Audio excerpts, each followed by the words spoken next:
to any non-Khazan use or non-agricultural use.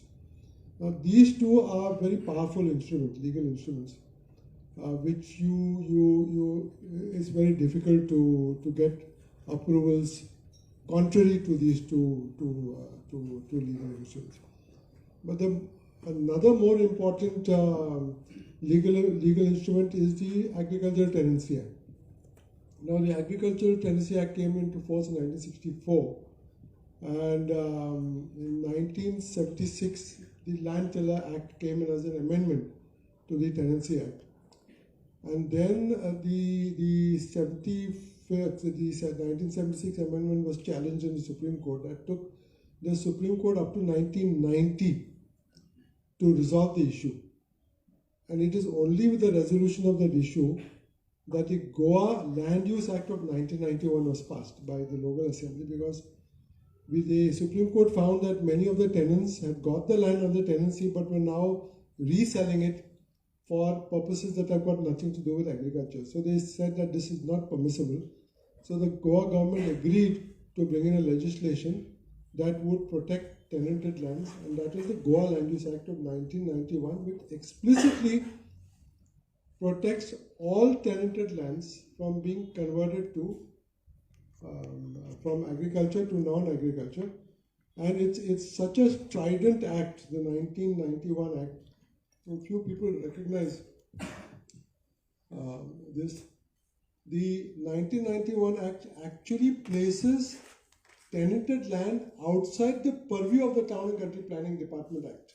The 1974 Act does not apply. It's a very unique case.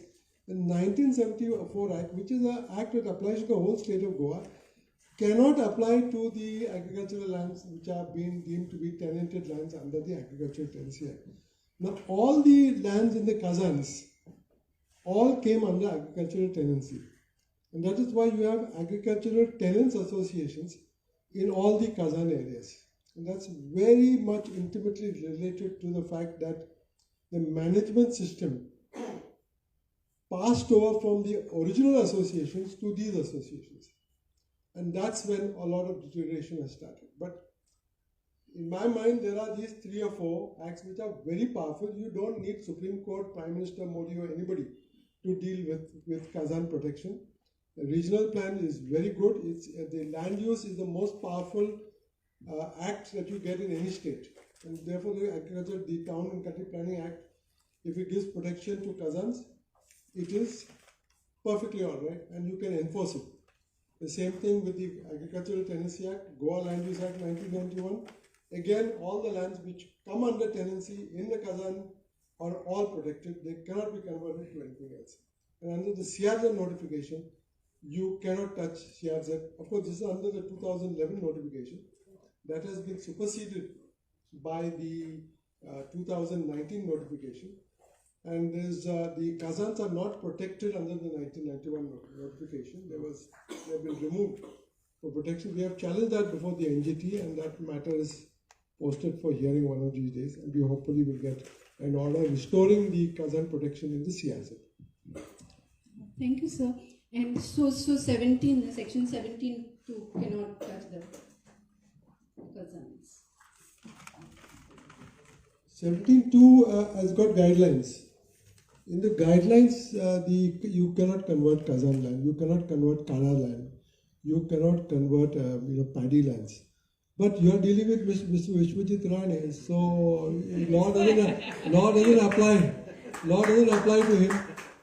So I have seen the 17(2) files. He passed a very draconian order as a minister, saying that no files will be given to any parties asking for 17(2) files. So he knew that we were going to go to court. So just yesterday they released 30 files. And in all the 30 files, the interesting thing is neither the Town Planning Department nor the Secretary to Town and Country Planning have given their opinion yes to any of the conversion of those plots under 17(2). All the permissions, all the actual signatures are only of Mr. Rane. Okay. Let me move. See, in the documentary, Mr. Ramara Wag is on a bridge. He's standing on a bridge and he's speaking of mangroves behind him. So in fact, I visited him once in Neura, and he said, let me show you a surprise. And I have a bridge here in my village which goes to nowhere. And I was surprised. So I want him to share the story. I want him to share the story which has a direct link to the deterioration of Khazan's and direct link to the title of my documentary, Khaute, which of Kabir's documentary, Khaute. Khaute means a bridge.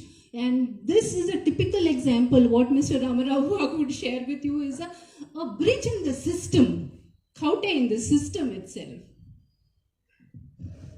Thank you, Sangeeta. First of all, let me thank for having such a wonderful film, especially Kabir. As Sangeeta said, that where I'm narrating some of the issues about Khazan, although that bridge is not completely shown there, probably that could be another movie or another documentary later. And what we call as a bridge to nowhere is now actually going somewhere. Now what has happened is probably somewhere around 2008. Now, as you know, I'm from Azusi, Mandur, Nevra. Paul is also from the same village.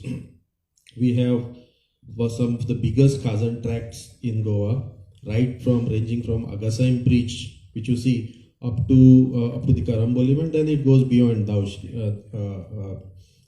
Dauji and other things.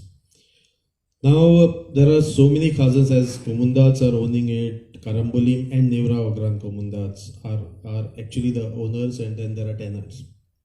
So the fields, like what I was talking, that we have to walk for around 30 minutes to go to our fields, earlier Khazan fields. That is in Karambolim Komunda. And from my village Dongri, earlier there was a stream and you have to cross using tar, these small boats. Later on there was another small footbridge was built by the association with the help of government. That also crumbled because of salinity. Then suddenly an idea came to the then MLA, and he said farmers have demanded a bigger bridge. So through JSIDC, something around 8 crore worth bridge was planned. I won't say it was planned, but it was mismanaged, and they